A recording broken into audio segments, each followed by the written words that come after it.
व्याप्तमेन चराचरम् तत्पदं दर्शितं मेन तस्मै श्री गुरुवे नमः। अतुलितबलधामं शरणशैलावदेहं जगद्गुणकृशानं ज्ञाननामग्रगण्यं सकलगुणनिधानं वानराणामधीशं रघुपतिप्रियभक्तं वाग्जातं नमामि। जय कृष्ण भगवान की, राजा रामचंद्र की।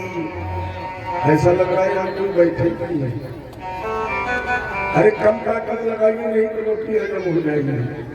यज्ञ भगवान की, बजरंगबली की जय जय श्री।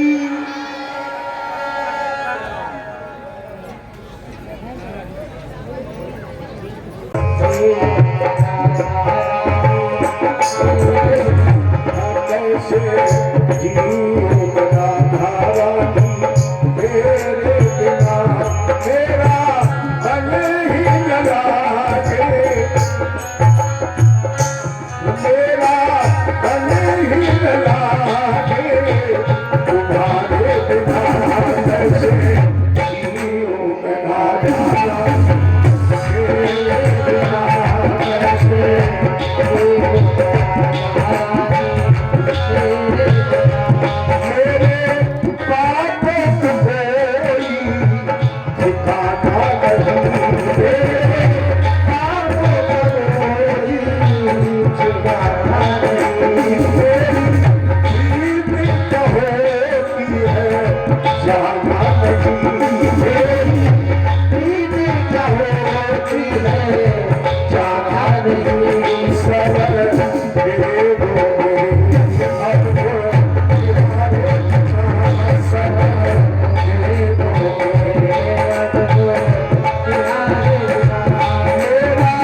मेरा मन ही न लागे।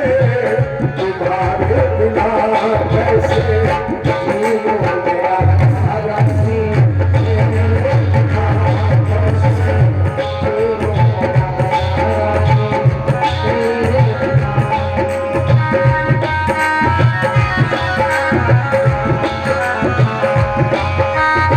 तेरे बिना कैसे जीऊं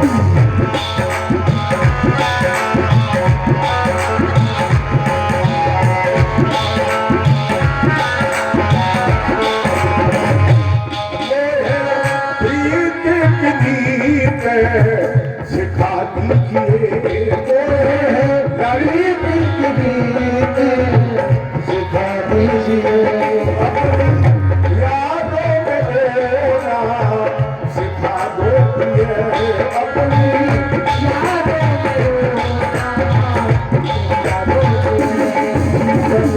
नींद से अखियों के तारे बिना तारे बिना कैसे जीऊं मेरा राधा रानी, तेरे बिना कैसे।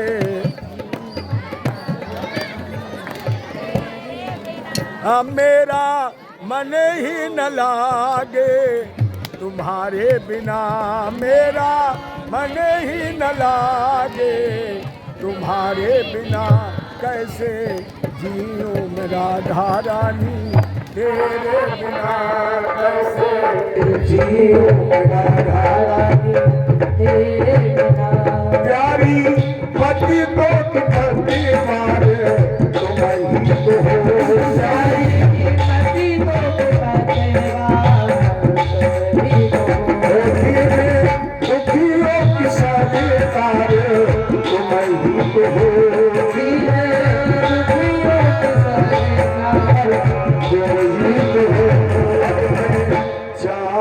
कहाँ पे तुम्हारे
अभी आपने श्रवण किया भगवान के 16,108 विवाह। ये 16,108 विवाह क्या है? अगर भगवान ने 16,108 विवाह किए होते तो भगवान कृष्ण को उपाधि न मिलती योगेश्वरी शरीर। योगियों के ईश्वर के भी जो ईश्वर है वो है भगवान कृष्ण। मैंने पहले की चर्चा की थी, भागवत की जितनी भी कथाएं हैं ये सब हमारे आपके अंदर है। एक भी कथा आपके शरीर के बाहर में नहीं है। हमारे वैज्ञानिक, हमारे डॉक्टर ये सिद्ध करते हैं कि प्रत्येक मानव मात्र के शरीर में 16,108 नाड़ियां हैं और उनमें 3 नाड़ियां प्रधान हैं। जिन 3 नाड़ियों के नाम प्रमुख रूप से है रुक्मिणी, सत्या और भद्रा।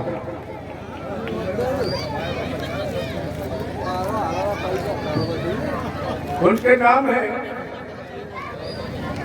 रुक्मिणी, सत्या और भद्रा।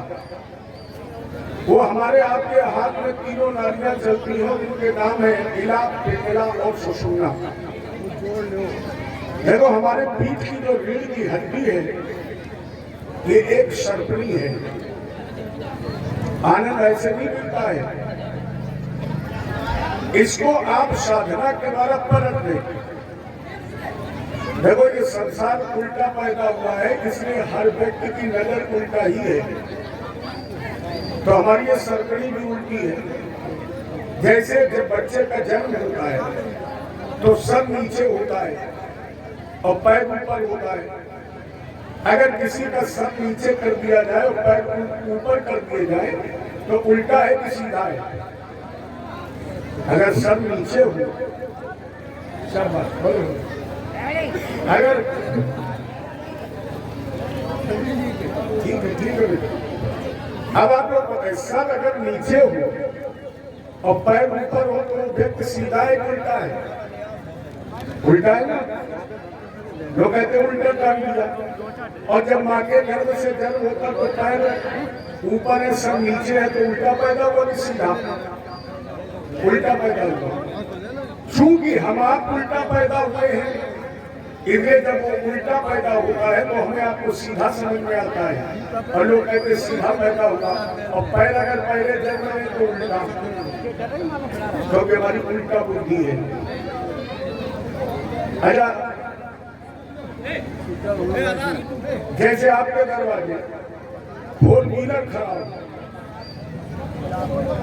तो लोग क्या कहते हैं? गाड़ी।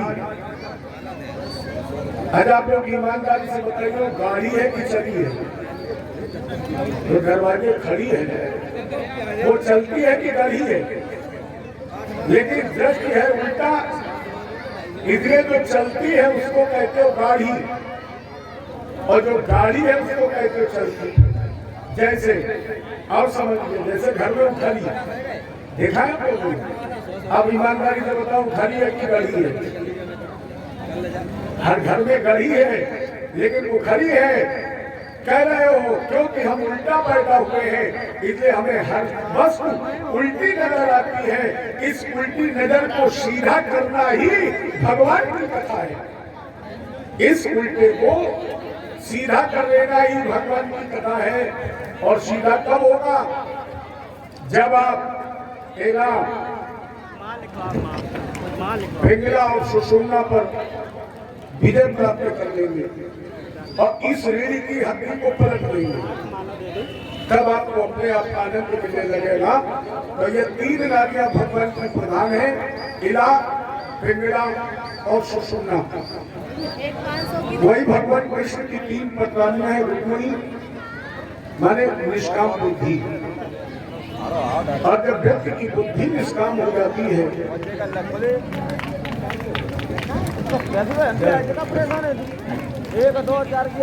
कहा भैया आप लोग जाने नहीं देना चाहते क्या? इतना मजेदार नहीं हो।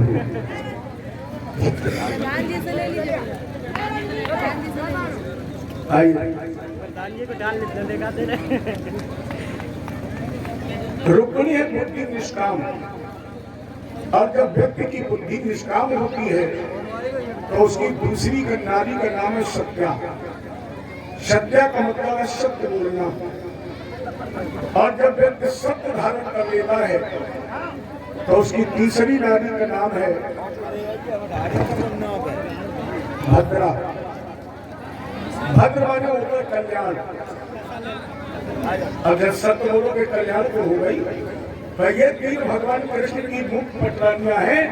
पहली है निष्काम बुद्धि, दूसरा है सत्य बोलना, और जब सत्य बोलोगे तो भगवान ने कहा मेरी तीसरी पत्नी का नाम है भद्रा, और निश्चित हमारे भक्तों का कल्याण हो जाएगा। ये भगवान के 16,108 विवाह है।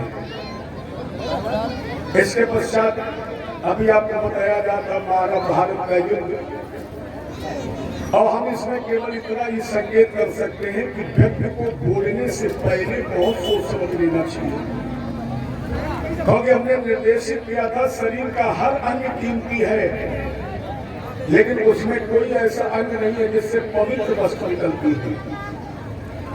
सबसे अपवित्र और अशुद्ध और दुर्गंधी तो निकलती है, लेकिन वाणी का स्वर सुधार लो। और द्रौपदी ने अगर वाणी का स्वर सुधार किया होता तो क्या महाभारत का युद्ध होता? अगर द्रौपदी ने वाणी का स्वर साध लिया होता और एक वाक्य ना कहा होता कि अंधों के अंधे पैदा होते हैं, तो क्या महाभारत का युद्ध होता?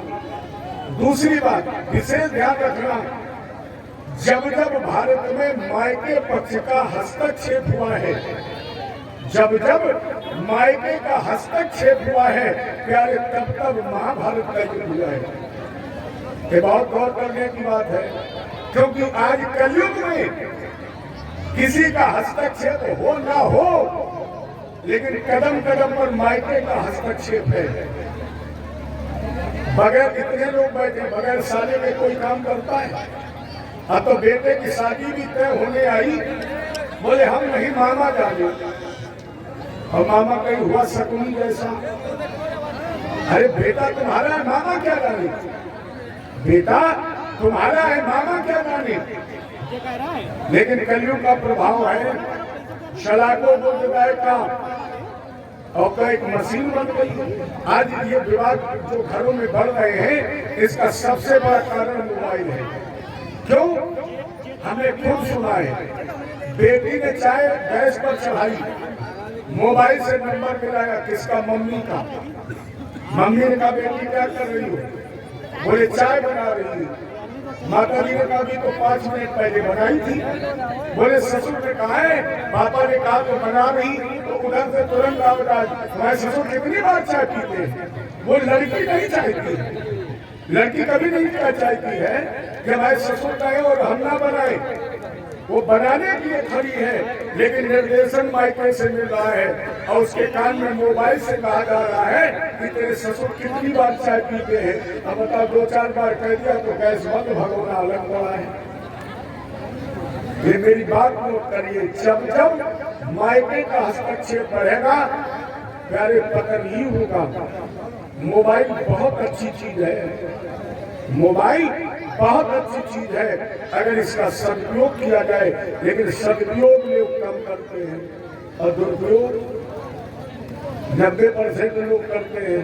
हमारे जैसे लोग भले कभी भक्ति भजन सुन ले, न ज्यादातर तो बस वही नदी आती है। अब तो नई नदी चल रही है, तो नदिया पार हमारे जमाने की बात है। दूसरी बात, नारी और मामा, नारी और मामा ये दोनों विनाश के तत्व हैं। कैसे? जब राम जी ने बाली को मारा, और बाली ने कहा क्यों मार दिया? देखो इनकी मानो तो ना मानो तो। बाली ने राम जी से पूछा तुमने मुझे क्यों मारा? राम जी ने तुरंत कहा नार सिखावन करस न कर। आप लोग नाराज मत हो जाना, और आप लोग आज नाराज भी हो जाओगे तो कोई दिक्कत नहीं, कोई चढ़ौती होगी तो सब हो चुकी है, कोई दिक्कत भी नहीं है। जय जय श्री और हमें ये भी पता है कि आप लोग भुलक्कड़ बहुत है, अगले बार जब तक आएंगे तब तक भूल भी जाओगे तो हम बना भी लेंगे। बाली ने राम से कहा तुमने क्यों मारा? राम जी ने कहा नार सिखावन करस न काना, तूने अपनी पत्नी की बात नहीं मानी इसलिए मैंने तुम्हें मार दिया। बाली बड़ी जोर से हंसा। राम जी ने कहा हंस रहे हो, कारण क्या है? बाली ने कहा तुम्हारे बाप ने तुम्हारी मातारी की मान ली तो तुम्हारी का दशा हुई, इनकी मान लो तो न मानो, इधरे मानो न मानो, मन करे वो कहो, वो कहो। सुनो न सुने तो बेटा फिर रोटी बंद, सुनो भी सामने मानो भी, लेकिन दोनों को मानकर न मानकर विवेक और ज्ञान की बखानी लगाइए, उससे कोई निष्कर्ष निकालिए, उससे अपने जीवन में अपना लीजिए। ये दोनों मामा और नारी, मैं किसी की निंदा नहीं कर रहा हूं, लेकिन मैं शास्त्र का प्रमाण दे रहा हूं, दोनों एक बम है। जहां ये तनाव हो रहा हो, जहां झगड़ा ना हो रहा हो, लाठी ना चल रही हो, नारी और मामा को आगे कर दीजिए, विनाश होने में देर नहीं लगेगी। आप कहेंगे प्रमाण, अगर रामायण में मामा मारीच ना होता तो सोने का व्रत कौन बनता? अगर नारी सीता ना होती तो हरण किसका होता? महाभारत में मामा शकुनी ना होता, नारी द्रौपदी ना होती, और भागवत में मामा कंस ना होता, नारी देवकी ना होती। आला आला में अगर मामा माही न होता, अब चाहे भुलरियन की लड़ाई पढ़ो, चाहे बिंदल हरण पढ़ो, चाहे मानव का गौरव पढ़ो, सब में नारी की भूमिका है। और बता दूं, आप सभी लोग तो कृषक हो, अगर खेत के गेहूं में मामा न होता, मामा ही तो है। और आज के नारी की कानून बहुत इजाजत नहीं देता है, लेकिन हम केवल इतना कह सकते हैं कि रामायण में मैया जानकी ने अपनी मर्यादा का उल्लंघन कर दिया तो जीवन में कभी मर्यादित नहीं रही। लक्ष्मण जी ने कोई बाउंड्री नहीं बनवाई है, लक्ष्मण जी ने कोई रेखा नहीं खींची है। लक्ष्मण जी ने कहा मां नारी की लक्ष्मण रेखा केवल देही है, और जिस नारी ने अपनी देही का उल्लंघन कर दिया उस नारी के कदम कभी मकान के अंदर रोक ही नहीं सकते। पहले मर्यादा। अब कुछ बेटियां प्रश्न करती, गुरुजी क्या आप शिक्षा के विरोधी हैं? क्या आप शिक्षा के विरोधी हैं? क्या आपके भारतीय ग्रंथ नारियों की निंदा करते हैं? क्या गोस्वामी जी नारी विरोधी थे? वो लोग कहते हैं, वो लोग निंदा करते हैं शायद जिन्होंने रामायण कभी पढ़ी नहीं होगी, भागवत पढ़ी नहीं होगी। क्योंकि अगर हमारे शास्त्र नारी की निंदा करते होते तो हमारे शास्त्रों में क्यों लिखते यज्ञ नारीस्व पूजन के रमन के तत्व देवता, जिस घर में नारी की पूजा होती है उस घर में भगवान का निवास होता है। ये निंदा नहीं करते। क्या भारत के शास्त्र अगर नारियों की शिक्षा के विरोधी होते तो जनक के घर महल में, जनक के दरबार में गांधी जैसी विदुषी महिला कहां से आती? अगर भारत के लोग नारी की शिक्षा के विरोधी होते तो विद्वत्तमा जैसी महिला जिसने विश्व के सारे विद्वानों को पराजित कर दिया था वो कहां से आती? बंगाली है, बंगाली वाली बहुत बहुत हंसी। ये महिलाएं विद्वान कहां से बनी? इन्होंने मर्यादित जीवन जिया और मर्यादित जीवन जी करके शिक्षा प्राप्त की है। इसलिए हमें आपको मर्यादा का उल्लंघन नहीं करना चाहिए। पर्दा केवल घूंघट का नहीं होता है। जब से घूंघट का पर्दा हो गया तभी से तो और ज्यादा झगड़ा बढ़ गया। घूंघट पर्दा नहीं है, पर्दा आंख का है। और अगर आंख की आंख ठीक नहीं है तो फिर घूंघट कितना भी लंबा हो। तो ये दो और उसी एक द्रौपदी के कारण महाभारत का युद्ध हुआ और यहीं से भागवत का शुभारंभ भी है। जो लोग दूसरे दिन कथा सुन रहे थे उन्हें उस श्लोक याद होगा, यदा मृदे कौरो संजयानाम। महाभारत का युद्ध समाप्त हुआ वहीं से भागवत की कथा का शुभारंभ हो गया।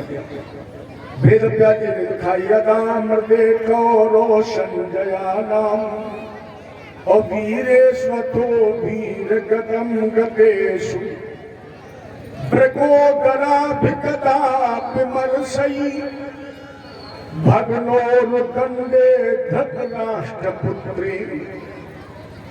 भगवान कृष्ण के संकेत से भैया भक्तों के लिए तूने क्या क्या न किया, राधा के किया, राधा के किया। भगवान ने कई जगह नियम विरुद्ध कार्य किया है। केवल भक्त के वशीभूत होकर भगवान ने नियम विरुद्ध आचरण किया है। और अगर नियम विरुद्ध आचरण न किया होता तो जब भीम और दुर्योधन का गदा युद्ध हो रहा था तो भगवान कृष्ण ने ताल ठोक दी। भीम बलराम भैया ने कहा हे कृष्ण रुक जाओ, ये नियम के विरुद्ध है। भगवान कृष्ण हल्के से मुस्कुराए, बोले गौवा युद्ध में सब चलता है। मैंने आपसे कहा था या तो लड़ो नहीं, और लड़ो चुनाव लड़ो तो इसलिए मत लड़ो कि हम तो हार ही जाएंगे। भगवान ने कहा लड़ो नहीं, और लड़ो तो फिर छल से, बल से, धन से, जैसे मिले वैसे, केवल एक लक्ष्य दिए श्री। बलराम जी ने कहा मेरे होते हुए नहीं हो सकता है, मेरे सामने अन्याय नहीं होगा, आपको जो मना है सो करें, क्योंकि पदा में स्वतंत्र आप अपने आप में परम सत्ता है। पदा में स्वतंत्र न सिर पर कोई, पदा में स्वतंत्र न सिर पर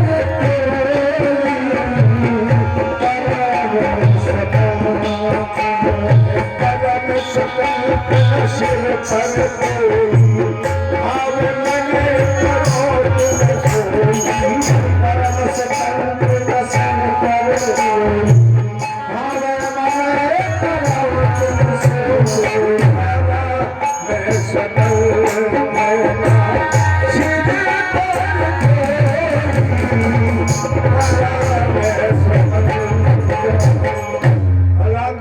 परम स्वतंत्र, लेकिन मेरे होते हुए नहीं चलेगा। और जैसे बलराम जी नाराज होकर के चले, भगवान कृष्ण ने कहा गंगा जा रहे हो, लेकिन जाने से पहले मेरी एक बात सुन लो। बलराम जी ने कहा बोलो।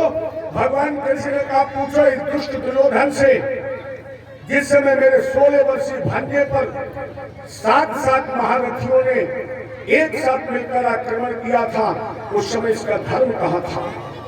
जिस समय मेरा भांजी अभिमन्यु एक घूंट जल मांग रहा था, उस समय दुर्योधन अट्टहास कर रहा था। पूछो तो अपने शिष्य से उस समय इसका न्याय कहाँ था? पूछो इस दुष्ट से कि जब मेरा भांजा तड़प रहा था और दुर्योधन अट्टहास करके अपने पद का प्रहार कर रहा था, मेरे भांजे ने स्वर्ग का प्रस्ताव रखा, चाचा जीवन दान, उस समय इसका धर्म कहाँ था? भगवान कृष्ण ने कहा गौवा जो कभी धर्म के मार्ग पर चला ना हो, जो न्याय करना जानता ना हो, वो दूसरे से धर्म की उम्मीद कर क्या सकता है?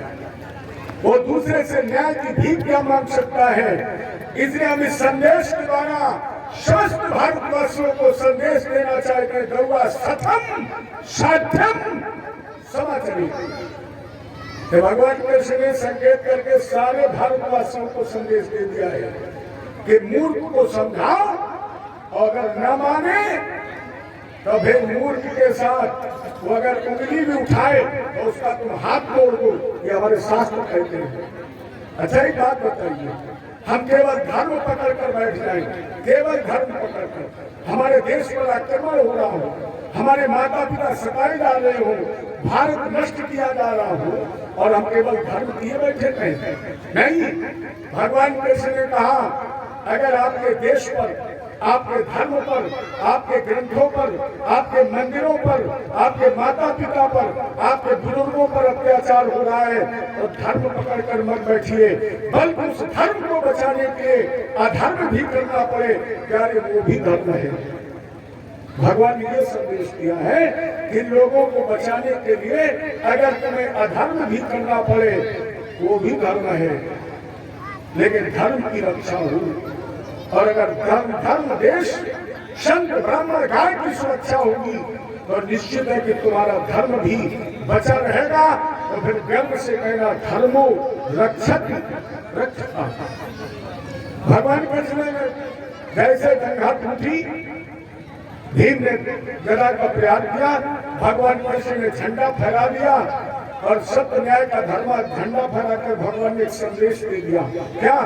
अरे सारा जोर लगा जमाना, कितना जोर लगाएगा,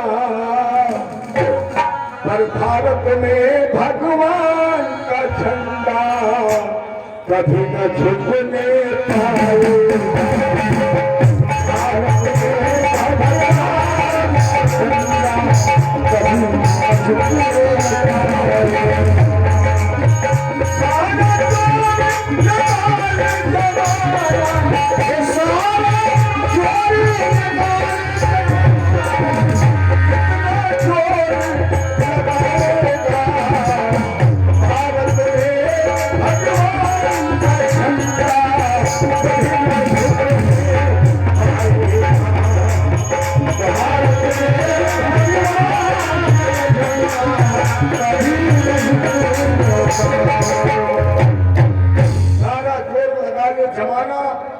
कितना जोर लगाएगा। अब भारत में भगवान का झंडा न कभी झुका था, न कभी झुका है और न कभी झुकेगा। प्यारे, भारत अखंड था, भारत अखंड है, भारत हमेशा अखंड रहेगा। भारत भारत था, भारत भारत है और हमेशा भारत भारत रहेगा। इसे प्रेम से बोले भारत माता की। अन्य का नारा लगे ना लगे, लेकिन भारत माता का नारा लगना चाहिए, क्योंकि अन्य जहां का हमने खाया, वस्त्र जहां से हमने पाया, वो देश का नाम है भारत। इन्हें उठाइए दोनों हाथ और सिग्नल करिए, बोलो भारत माता की, भारत माता की, भारत माता की। क्या बात है! इतना नारा अगर बुलंद रहेगा मनौना में तो फिर ये आवाज दिल्ली तक पहुंचेगी। दिल्ली नहीं, पूरे विश्व में दिखेगी। इसके बाद भगवान कृष्ण को चले जाना चाहिए था। महाभारत युद्ध के बाद भगवान को चला जाना चाहिए था, क्योंकि इनके इस पृथ्वी पर आने का जो उद्देश्य था पूरा हो गया। जब जब हो धर्म में हानि, बाढ़ी असुर अधम अभिमानी, तब तब प्रभु घर विविध शरीरा और हरे कृपा निधि सज्जन पीरा। लेकिन भगवान अभी नहीं गए। राजा परीक्षित ने प्रश्न किया है, भैया थोड़ी देर बैठिए, केवल 10-15 मिनट बैठिए तो सुदामा चरित्र का आपको साथ देने जाना होगा, क्योंकि हमने आपके गाने बजाने और रोने की कथा बहुत बार सुनी है। लेकिन सुदामा चरित्र का सार मैं आपको 5 मिनट में देने जा रहा हूँ। ये थोड़ी देर शांति से बैठ गई। राजा परीक्षित ने प्रश्न किया, भगवान निचान्यानि मुकुंदस्य महात्मना वीणानंद वीरस्य श्रोतुम इच्छामहे वयम्। तो सुखदेव ने कहा, राजेंद्र, कृष्णस्यासि सखा कश्चित् ब्राह्मणो ब्रह्मविद्तमा विरक्त इंद्रियार्थेषु प्रशांतात्मा जितेंद्रिया। इस मित्र का नाम नहीं है, और जब भागवत में इस मित्र का नाम नहीं है तो इनके माता पिता के नाम होने का प्रश्न ही नहीं है। इस लोग स्पष्ट कह सकते, कृष्णा श्यासी, आसिफ माने था, कश्यप माने कोई, सखा माने मित्र। सुखदेव जी ने तो सीधे सीधे ये भी नहीं कहा कि कोई एक मित्र था, बिल्कुल घुमा दिया। और क्या कहा था? कोई एक मित्र, और वो था कैसा? ब्रह्म विद्तमा, जिसके पास ब्रह्म रूपी धन था। बस इसी शब्द पर ध्यान देना है। जिसके पास ब्रह्म रूपी धन है उसे संसार के किसी धन की आवश्यकता है? केवल इतना विचार कर लो कि अगर प्यारे तुम्हारे पास ब्रह्म रूपी धन है तो उसे किसी के धन की कोई आवश्यकता है नहीं है। और है कैसा विरक्त, जो गृहस्थ होते हुए भी विरक्त है। और इंद्रियार्थेषु, जितने अपनी इंद्रियों, जितेंद्रिया, जितने अपनी इंद्रियों को जीत लिया है। क्या इंद्रिय विजेता व्यक्ति स्वाद भूलता है?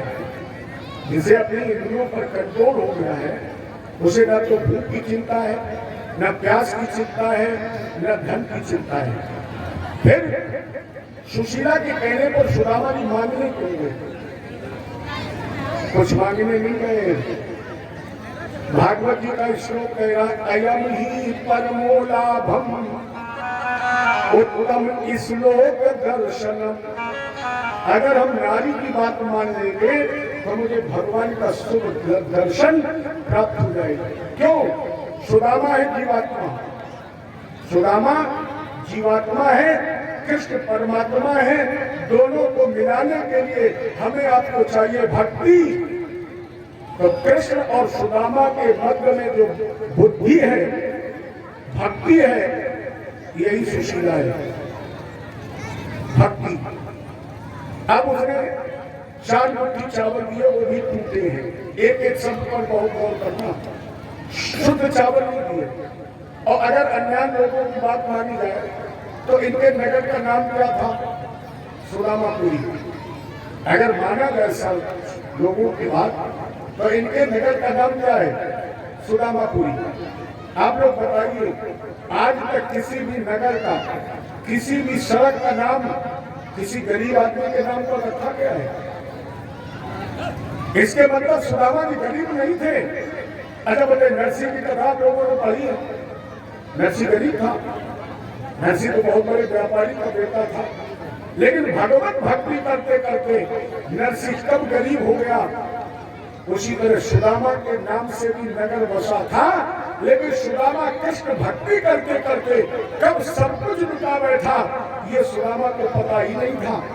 और केवल सुदामा को नहीं, जब 4 मुट्ठी टूटे चावल मांग करके लाई सुशीला, तो सुदामा ने कहा, ये 4 मुट्ठी चावल भी नहीं घर में। सुशीला ने कहा, महाराज जी अपने घर की बात कर रहे हो, पूरे गांव में 4 मुट्ठी चावल नहीं है। तो सुदामा इसलिए नहीं गए कि हम भगवान से कुछ मांगे। सुदामा ने कहा, ये नगर मेरे नाम से बसा है, इसलिए मेरा दायित्व बनता है कि हम अपने से बड़े अधिकारी से मिलकर अपने गांव का विकास करें, अपने गांव का उत्थान करें, अपने गांव की जनता की सेवा करें। इसलिए भगवान से मिलने गए। आपके गांव में प्रधान है, और प्रधान का काम क्या है? अपने से बड़े अधिकारियों से मिले, ज्यादा से ज्यादा कोशिश करें, ज्यादा से ज्यादा सरकार से धन लाए और ज्यादा से ज्यादा विकास करें। और नहीं करेगा, अपने घर में लगेगा, तो अगले 5 वर्ष में क्या होगा? जमानत भी जब्त हो जाएगी। तो सुदामा जी ने कहा, हम अपने से बड़े अधिकारी से मिलकर अपने नगर का विकास करें। 4 मुट्ठी क्यों है? क्योंकि प्यारे हमारे आपके पास 4 ही चीजें हैं, ये चावल नहीं है। चावल तो प्रतीक है, हमारे आपके पास 4 ही चीजें हैं, धर्म, अर्थ, काम और मोक्ष। माने सुदामा रूपी जीवात्मा भक्ति रूपी सुशीला के माध्यम से भगवान को 4 पदार्थ देने के लिए चला। अब कपड़ा क्यों दिया? और भी अपनी साड़ी से निकाल कर धुला नहीं, जबकि पानी की कमी तो नहीं है, अन्न की कमी हो सकती है, लेकिन जिसका नगर समुद्र के किनारे बसा है वह पानी की कमी नहीं है। लेकिन सुशीला ने फिर भी वस्त्र नहीं धोया। क्यों? सुशीला ने सोचा कि मैंने कपड़ा धुल करके को भेज दिया तो भगवान कृष्ण सोच सकते हैं कि शायद मेरी सुशीला के पास 2 कपड़े हैं, और अगर एक ही भेज दूंगी तो भगवान जान लेंगे कि मेरी देवी सुशीला के पास एक ही वस्त्र है, तो मेरे पति को मांगना नहीं पड़ेगा, पति को मांगना नहीं पड़ेगा, और भगवान को देना होगा तो बगैर मांगे ही दे देंगे। कोई स्त्री नहीं चाहती है कि मेरे पति का सर किसी के सामने झुके। पहले इनका नाम क्या था? धर्म पत्नी। धर्म पत्नी का मतलब है जो अपने पति को धर्मोन्मुखी बना दे, जो अपने पति को इन प्रकार धर्म से जोड़ दे, वो धर्म पत्नी है। फिर नाम हो गया छोटा, धर्म पत्नी की जगह बन गया पत्नी। पत्नी का मतलब है जो अपने पति को पतन से बचा ले। पत्नी का मतलब है जो अपने पति को पतन से बचा ले। अब ना तो धर्म पत्नी है न पत्नी है। अब आप लोग क्या कहते हैं, जैसे पत्नी जा रहे हो और कोई पूछे भैया ये तुम्हारे साथ नारी कौन है, तो तुरंत अगर करके कहेगा वाइफ। वाइफ का मतलब है wife is life for human life. Wife is life for human life. अब इसका हिंदी में लेक्चर नहीं करेंगे, आप लोग समझदार हैं। तो सुशीला रूपी सुमुद्री ने कहा कि अगर वस्त्र धुल दूंगी तो हो सकता मेरे पति को मांगना पड़े, लेकिन जब बगैर धुला वस्त्र जाएगा भगवान जान जाएंगे कि मेरी भाभी के पास एक ही वस्त्र है, तो भगवान मेरे पति को बगैर मांगे ही दे देंगे। इसलिए वस्त्र नहीं धोया। पोटली काख में खाप हो रहे हैं, 4 पदार्थ को लेकर चले हैं, लेकिन चावल की संख्या होता है श्वेत सफेद। सफेद होता है सत्कर्म का प्रतीक, और जो शुद्ध चावल होता है उसे कहते हैं अक्षत। लेकिन ये अक्षत नहीं है, टूट चुके हैं। माने सुशीला सफेद चावल भेजकर भगवान को संदेश दे रही है, कन्हैया मेरे पति के सत्कर्म टूट चुके हैं, मेरे पति के सत्कर्म टूट चुके हैं, और वो टूटे हुए सत्कर्मों के साथ आपको 4 पदार्थ देने आ रहे हैं। गोविंद जी मेरा पति सच्चा सकता है, लेकिन आप 4 पदार्थ स्वीकार कर लेना, इसलिए ये 3 चावल लेकर चले हैं भगवान को 4 पदार्थ देने के लिए। अब छुपा क्यों रहे हैं? हर व्यक्ति का ये विशेष गुण है, वो जितने अपराध करता है वो सब छुपाता है। जितने अपराध करता है वो सब छुपाता है, और जितने अच्छे कार्य करता है वो सब प्रकट करता है। जैसे इतने लोग यहाँ बैठे हैं, मेरे सभी लोग, आपने 5 वर्ष के बाद 5 वर्ष की उम्र से आज तक जितने भी अच्छे बुरे काम किए होंगे वो सब याद है। कोई व्यक्ति भले पैदल भूल गए, लेकिन भूलता नहीं है। अगर आपने 5 वर्ष की उम्र में किसी की पेंसिल भी चुराई होगी तो याद होगी, लेकिन इतने लोगों में है किसी में क्षमता। कोई खड़े होकर के कह सकता है कि मैं कक्षा 5 में पढ़ रहा था तो हमने प्राइमरी में अपने साथी की चौपटियां निकाल दी थी? नहीं कह सकता है, क्योंकि वो अपराध छुपाता है। लेकिन अगर एक बार भी गोवर्धन की परिक्रमा की है और मैं पूछूं की है, तो तुरंत हाथ उठाकर कहोगे हमने की है, तो कौन सा तोप मार दिया है? ये हमारा आपका स्वाभाविक गुण है, ये जीव का गुण है कि जब वो दुष्कर्म करता है, अपराध करता है, पाप करता है, तो वो काठ में दाबता है, और जो नहीं प्रकट करना चाहिए अच्छे कर्म, उनका बोर्ड पर सीना टांग के चलता है। मैंने कर लिया भजन, मैंने कर लिया गुरु, मैं तो बन गया संत। अरे संत बन गए, एक पहले पड़ोसी के खेत में हरियाली काटते थे, बता सकते हो? वो नहीं बता।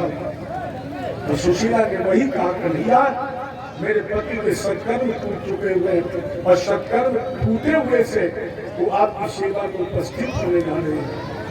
और जब इतना निर्मल बनकर भगवान के पास जीवात्मा पहुंच गया, तो भगवान ने अपने भक्त रूपी इस जीवात्मा के पैर में दिया। अब फिर मैं आपसे मन निवेदन करूं कि अगर सुदामा को धन की चाहत होती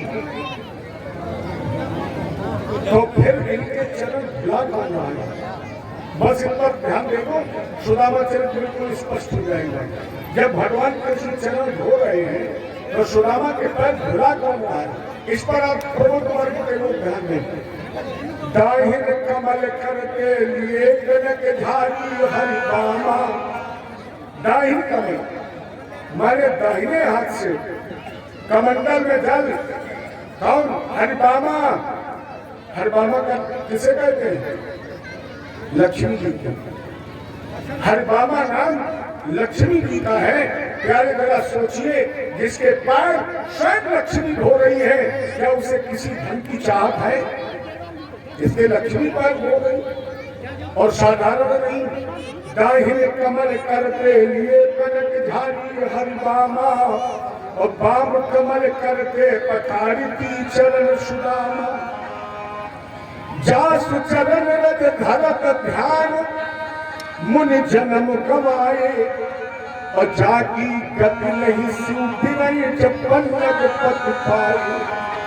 और यही सुर सदा पुकारते जगदम्बा जगतारिणी, और इन्हें आज सुर देखते भिक्षुक चरण पखार।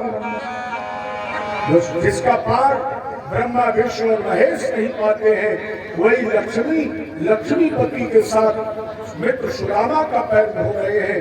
उसे धन की किसी की चाहत है?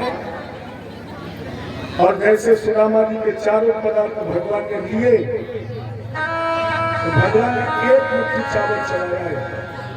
कवियों की कल्पना में भगवान ने 2 मुट्ठी चावल चढ़ाए हैं, लेकिन अगर आप भागवत की मूल कथा को पढ़ें तो भगवान ने केवल 1 मुट्ठी चावल चढ़ाए हैं। 1 मुट्ठी तर्पयंतम द्वितीयाम जगन्माधुरी। दूसरी मुट्ठी चबाने चाहे, रुक्मिणी जी ने हाथ पकड़ दिया। ये भागवत की मूल कथा है। द्वितीय मुट्ठी में 2 नहीं चबाई, दूसरे में हाथ पकड़ लिया। क्यों? भगवान किसी का अर्थ नहीं ले सकते, भगवान किसी का धर्म भी नहीं ले सकते, और भगवान किसी का मोक्ष भी नहीं ले सकते। जब जब मेरे प्यारे प्रभु भक्त पर प्रसन्न होते हैं तो भक्त का काम लेते हैं, केवल काम। और ये रामायण में लोग पढ़ते हो, जहां राम तहाँ काम नहीं। ऐसे जीवात्मा परमात्मा के सामने पहुंचा, अपने आप परमात्मा ने जीवात्मा का काम ले लिया।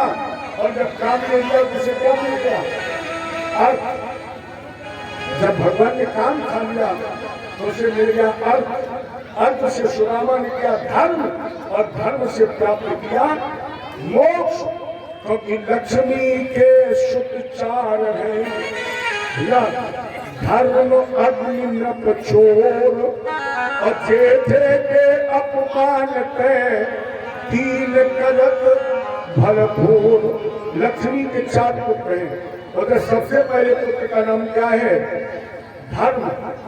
अगर आपने धन से धर्म न किया तो फिर चोर चुरा लेता है, राजा इतनी जीएसटी लगा देता है, टैक्स, और जो कुछ बचा वो शत अर्थ जला देता है।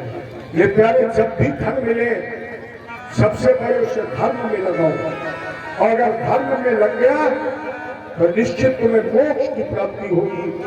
ये सुदामा चरित्र का सार मैंने आपको प्रस्तुत किया। इसके बाद 9 योगेश्वरों का संवाद, और उस 9 योगेश्वरों के संवाद में सबसे पहला प्रश्न यही है, दुर्लभो मानुषो देहो। ये मनुष्य जीवन बहुत दुर्लभ है। अगर बहुत दुर्लभ है तो तत्काल क्षण भंगुरा जीवन है। कैसा? बड़े क्षण भंगुर है, और क्षण भंगुर तन इतना दुर्लभ क्यों है? तो प्रथम योगेश्वर कवि ने कहा, ये मनुष्य तन इसलिए दुर्लभ है कि इस शरीर से तुम जो कर सकते हो, ये करने का अधिकार देवताओं को भी प्राप्त नहीं है। जिस तरह हम आप बैठे भगवान की कथा सुन रहे हैं, इस तरह का देवताओं को कथा सुनने का अधिकार है। हम आप हाथ उठाकर दान कर सकते हैं, लेकिन क्या देवताओं को दान करने का अधिकार है? पानी का बुलबुला है, लेकिन फिर भी भेष टिकती है। किसी संत ने यहाँ पर इशारा किया है, कुछ पल की जिंदगानी एक दिल है सबको जाना, बरसों की क्या तू से पलटा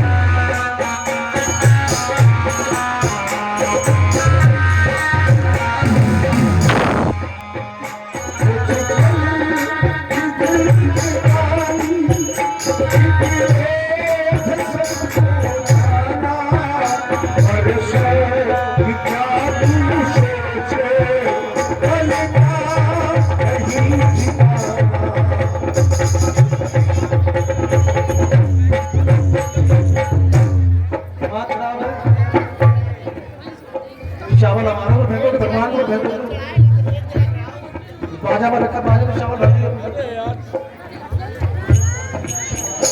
मल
जब कृष्ण भगवान की,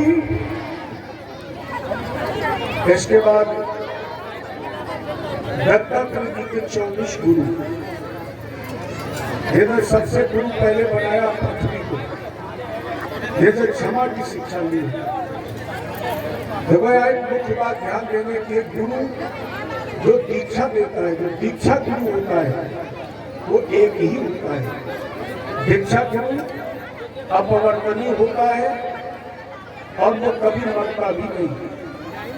हमारी आपकी दृष्टि में भले ही वो शरीर त्याग दे, लेकिन दीक्षा गुरु कभी शरीर त्यागता नहीं है, उसका शरीर शीतल होता है और दीक्षा गुरु एक ही होता है। ये नहीं है कि हमें अच्छा नहीं लगा तो दूसरा कर लो, लेकिन शिक्षा गुरु आपके जीवन में बहुत हो सकते हैं। जन्म से लेकर अंतिम समय तक जिससे भी आपको शिक्षा मिल रही है, वो आपको शिक्षा गुरु है, लेकिन दीक्षा गुरु है। तो दत्तात्रेय जी के जो 24 गुरु हैं, ये शिक्षा गुरु है, दीक्षा गुरु है। इनमें मछली से शिक्षा ली कि संत को कभी जीव के स्वाद के चक्कर में नहीं पड़ना चाहिए। माने जो बाबा बन गए हैं, केवल भेष से नहीं, जो रिश्ते से भी बाबा बन गए हैं, वो अपनी जीभ पर कंट्रोल कर ले। क्योंकि अगर मछली को जीभा पर अधिकार होता तो शायद ये शिकारी की बंसी में कभी न फंसती। हिरण के द्वारा शिक्षा मिली कि संत को कभी कान का भी आश्रय नहीं होना चाहिए। क्योंकि मृग अगर बिना के कान में मोहित न होता तो शिकारी के द्वारा उसकी मृत्यु न होती। इसके बाद मैंने शिक्षा ली लखैरी से। लखैरी कभी बच्चे पैदा नहीं करती। लखैरी एक गीली मिट्टी का घर बनाती है और उन घर में दूसरे कीड़े के बच्चे को बंद करती है। छेद पर बैठकर वो तब तक अपना गीत गाती है जब तक दूसरे कीड़े के बच्चे को लखैरी नहीं बना लेती है। उसी तरह संत को भी भजन करना चाहिए। उसके सानिध्य में रहने वाले लोग कितने भी उद्दंड कितने अपराधी क्यों ना हो, लेकिन तब तक उसको भजन में ढाले जब तक वो लखैरी की तरह अपना स्वरूप न बदल ले। मैंने ये शिक्षा ली और इन शिक्षाओं के साथ साथ 24 गुरुओं के अलावा मैंने 2 गुरु और बनाए। अब वो 2 गुरु जिसमें एक है नारी और दूसरा ये शरीर। यदि जी ने पूछा कि इससे तुम्हें क्या मिला, दत्तात्रेय जी ने कहा इनसे भी मुझे शिक्षा मिली। और ये नाक की नारी संदेश दे रही है कि समय आने पर जब हम तुम्हारी ना होगी तो घर के अंदर बैठी कर नारी तुम्हारी होगी। जब हाथ की नारी तुम्हारी नहीं होगी तो घर के अंदर बैठी नारी तुम्हारी का साथ देगी। प्यारे किसी दिन खाक के अंदर सभी को घर बनाना है, किसी के सामने हमें भी उंगली दिखाना है। बहुत पाला बहुत धोया समझ कर देह को अपना, मगर अफसोस इसको भी किसी दिन छूट जाना है। ये शरीर भी मुझे संदेश दे रहा है कि वक्त में अगर मेरी आवश्यकता पड़ेगी तो हम भी तुम्हारा साथ छोड़ देंगे। अरे डॉक्टर सबसे पहले क्या कहता है, भैया नारी छूट गई। डॉक्टर गया, मरीज को देखा, हिलाया डुलाया, बाहर निकल करके आया। आपने पूछा क्या हुआ, डॉक्टर साहब ने कहा नारी छूट गई। और थोड़ी देर बाद फिर गया, आला वाला लगाया, धोखा पीता, बाहर निकला। परिवार वाले लोगों ने पूछा क्या हुआ, डॉक्टर साहब ने कहा भैया अब शरीर भी छूट गया। तो जब नारी छूट जाएगी, शरीर छूट जाएगा, तो जिन पर हम अभिमान किए बैठे हैं क्या ये हमारा साथ देंगे? ये नहीं देंगे। हमें शिक्षा ये मिली। इसके बाद कलयुग का वर्णन जिसमें अधर्म अन्याय अनिल की पराकाष्ठा। सबसे पवित्र संबंध बेटी और गुरु का है, बेटी और पिता का। लेकिन कलकाल में बेटी और पिता के रिश्ते में भी कहीं न कहीं दरार आ जाएगी। इसके बाद दूसरा पवित्र रिश्ता है गुरु और शिष्य का। लेकिन कलयुग में हर ही शिष्य धन, केवल गुरु आने वाले कलयुग में शिष्य के धन का हरण करेंगे और उसकी पीड़ा का हरण भी करेंगे। 13 वर्ष की लड़की कलयुग में नानी बन जाएगी। 13 वर्ष की उम्र में 13 वर्ष की लड़की कलयुग में नानी बन जाएगी। और मनुष्य इतना छोटा होगा कि तिल के पेड़ के नीचे बैठ करके छाया लेगा और उसमें मनुष्य की उम्र केवल 20 से 30 वर्ष रह जाएगी। जब इस तरह ये अधर्म अन्याय पाप की पराकाष्ठा हो जाएगी, तब भगवान विष्णु ससु नामना कलकल जगतपति महान, तब भगवान का अवतार मुरादाबाद के पास संभल में विष्णु नाम के ब्राह्मण के घर एक कुंवारी लड़की की हवेली में छाला पड़ेगा और छाला से भगवान का कल्प के रूप में अवतार हो जाएगा, जिनके हाथ में तलवार होगी, देवदत्त नाम का घोड़ा होगा और इस भारत भूमि पर समस्त अन्यायी धर्मियों का विनाश करके धर्म की रक्षा करेंगे। यही से प्यारे सतयुग का प्रवेश हो जाएगा। राजा परीक्षित को ये संदेश दिया और बोले राजन अब धीरे धीरे वो समय आ गया, इसलिए हमें अब तुम बोला। राजा परीक्षित ने उठ करके तिलक किया और तिलक करके बोले गुरु जी, अरे हरि की कथा सुनाने वाले, हरि की कथा सुनाने वाले, तुम बुला तुम बुलाया।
जिसका प्याला जा रहे थे अब के जाला जिसका प्याला जा रहे थे अब के जाला वो सुधा पिलाने वाले वो सुधा पिलाने वाले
राजा परीक्षित की नासिका में तक्षक ने बसा विमान आया और विमान पर बैठ करके ये भगवान के धाम चले गए अर्थात सबका है समय चैत्र सर्वथा मुक्तिदायकम जो श्रीमद् भागवत की कथा 7 मिनट तक प्रेम से सुनता है वो जन्म मृत्यु के बंधन से निश्चित पार हो जाता है।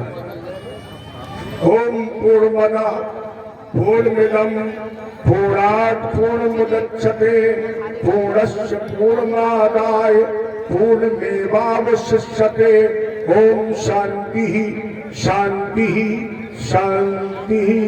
जब कृष्ण भगवान की रामचंद्र की उमापति महादेव की आदि शक्ति दुर्गेरिया की भागवत भगवान की गोबरंगवली की बोले ब्रह्मदेव महाराज की जय जय श्री। Hello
Thank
you.